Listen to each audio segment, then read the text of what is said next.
சின்ன வயசுலயே பம்பாய்க்கு வந்த நெருப்புல விழுந்த மாதிரி இருந்துச்சு. இதே சந்து பொந்துக்குள்ள 2 வேளை சோறு கேட்டதுக்கு அடிச்சாங்க, படுக்க 3 அடி இடம் கேட்டதுக்கு மிதிச்சாங்க.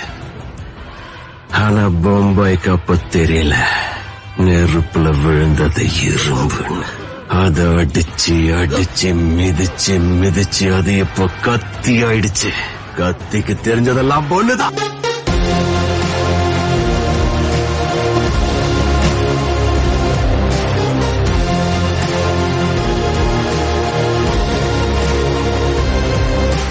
காயப்பட்ட சிங்கத்தோட மூச்சு பிரச்சனையோட பயங்கரமா இருக்கும்.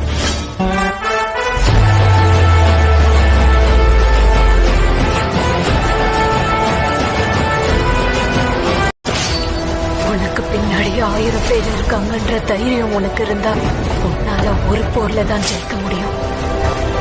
அதே 1000 பேருக்கு நீ முன்னாடி இருக்கிறன்ற தைரியம் வந்துச்சுன்னா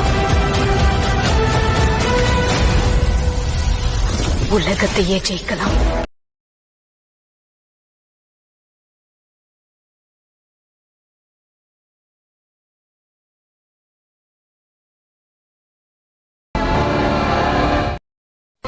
அந்த பேர்ல ஒரு கெத்து இருக்கு, அது எல்லாருக்கும் தெரியும்.